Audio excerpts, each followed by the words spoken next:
Picture two casts made with the same rod, the same float, and the same piece of nightcrawler. The first lands in the empty middle of a pond. The worm hangs there. The float sits so still, it may as well be taking the afternoon off.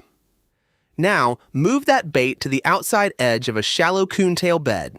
Set it just above the leafy tops, give it one tiny twitch, and stop. This time the float tips, slides, and disappears. That comparison doesn't prove every bluegill is hiding in those weeds. It does show the decision that makes fishing much easier. The right bait still has to reach the kind of place where your target fish is likely to feed, at a useful depth, moving in a believable way. So when you reach a pond or lake, don't begin by asking how far you can cast. Choose a target fish first. Then answer 4 questions. What will it eat? Where might it be holding? How deep should the offering travel? And how should it move?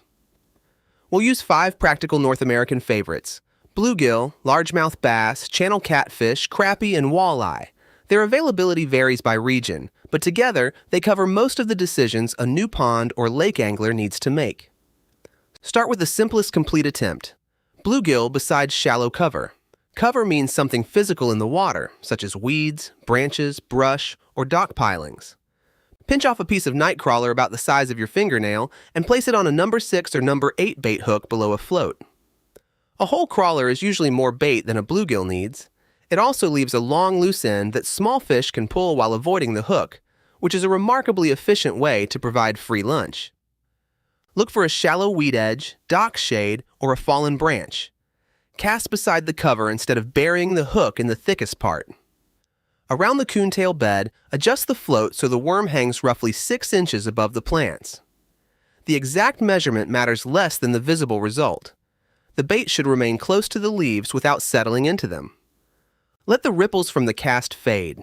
Keep the bait almost still, because a nightcrawler already bends and wriggles naturally. If nothing happens, make one small twitch with the rod tip and let it settle again. You're not dragging the worm around the pond. You're making it briefly visible, then leaving it where a bluegill can inspect it. Watch for more than a dramatic plunge. The float may tilt, travel sideways, or begin slipping under.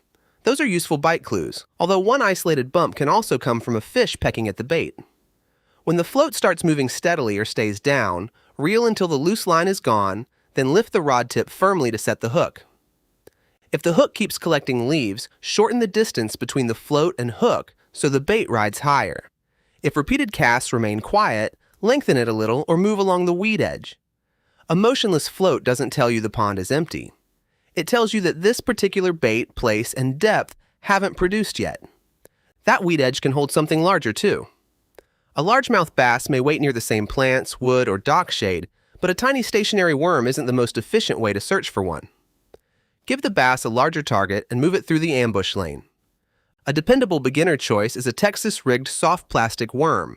Slide a small bullet sinker onto the line, tie on an offset worm hook, and thread the worm so it hangs straight. Turn the point back toward the body and tuck just its tip into the plastic. That protected point helps the worm pass beside weeds and wood with fewer snags. Cast beyond the edge you want to fish rather than dropping directly onto it. This lets the worm travel naturally into the useful zone. Imagine a dock with a hard shadow line and one final piling at its outside corner. Cast past that corner. Let the worm sink on a mostly slack line while you watch where the line enters the water. When the line first relaxes, the worm has probably settled enough for you to begin the retrieve.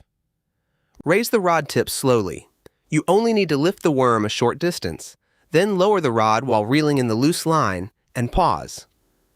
The worm falls again during that pause. Repeat the sequence. Slow lift, gather the slack, pause.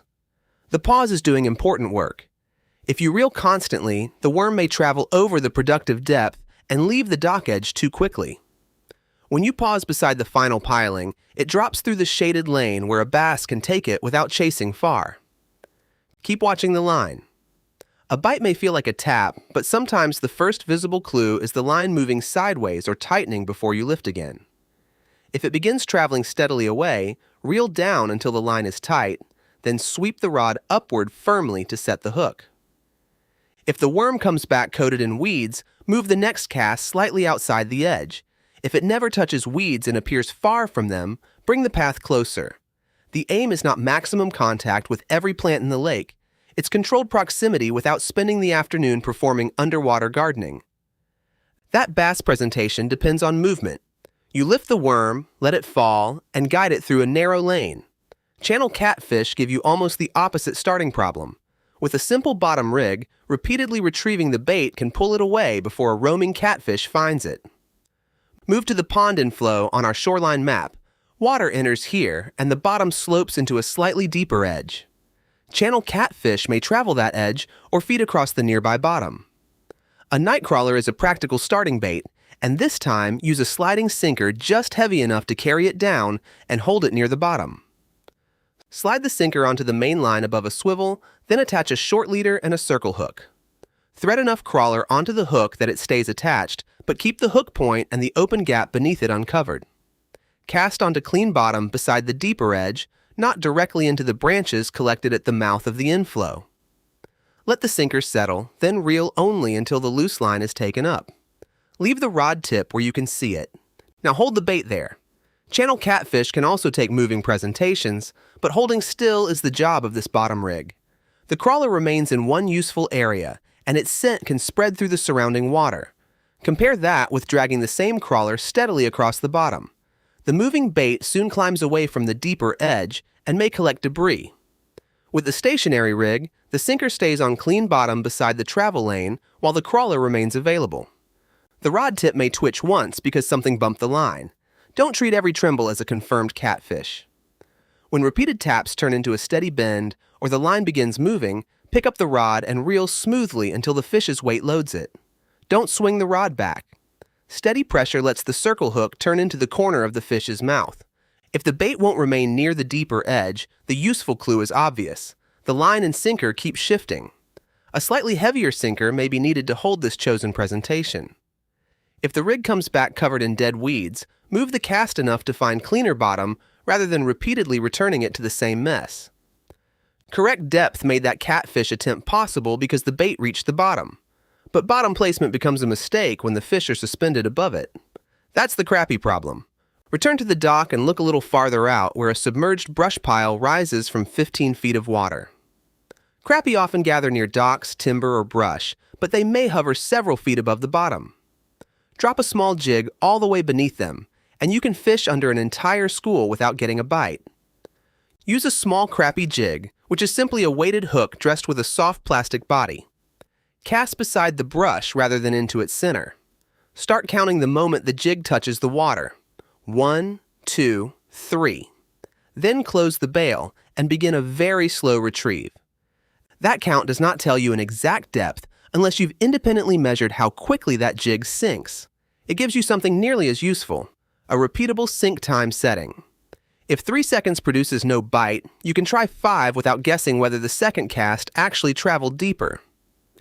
Keep the rod tip fairly steady and turn the reel slowly enough that the jig holds its level instead of racing upward.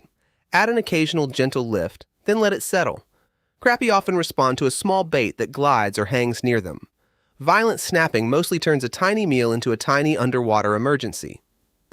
Now picture the school suspended about 8 feet down beside the upper branches. On the first cast, you count until the jig reaches the bottom. It passes through the fish, disappears beneath them, and stays where they're less likely to look. On the second cast, shorten the countdown. Begin the slow retrieve while the jig is level with the upper part of the brush. This time, the line suddenly ticks or jumps sideways. That can be a bite, so reel down until the slack is gone and lift the rod smoothly to set the hook without jerking the small hook free. If the jig repeatedly catches the brush, shorten the next count or hold the rod tip slightly higher. If several clean passes produce nothing, increase the count in small steps. 3 seconds, then 5, then 7. Once bites begin at one setting, repeat it. If they stop, try the nearby settings again, because the school may have shifted. Crappie force you to search a lane you can't see. Now add a variable that can move that productive lane even when the lake itself hasn't changed. Light.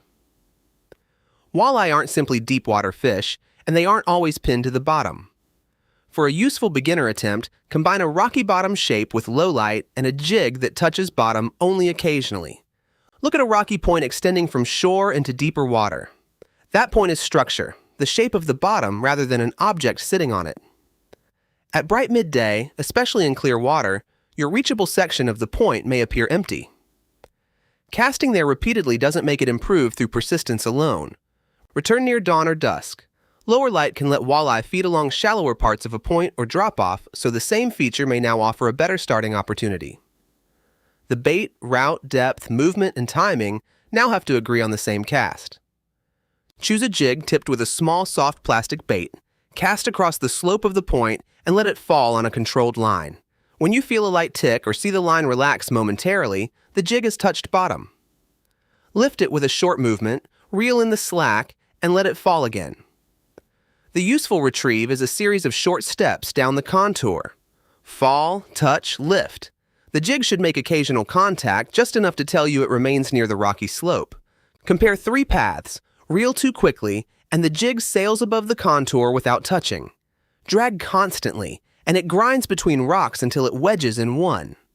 With the controlled retrieve, you feel a brief tick or see that momentary relaxation, then lift again before the jig remains buried in the rocks. That felt cue replaces the underwater view you don't have. If several lifts pass without any bottom signal, slow down or allow a little more sink time. If every movement feels stuck and heavy, lift sooner so the jig spends less time dragging. Work the cast from the shallower top of the point toward the deeper edge. Pay attention to where the bottom contacts begin taking longer.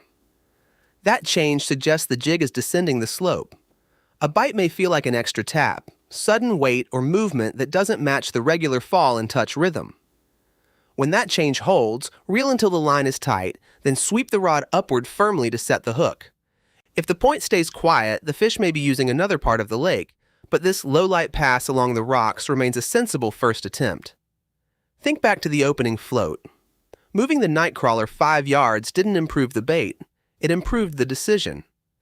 Choose the fish, place its food near a likely holding zone, control the depth, and give it believable movement. Do that, and the same pond stops feeling random.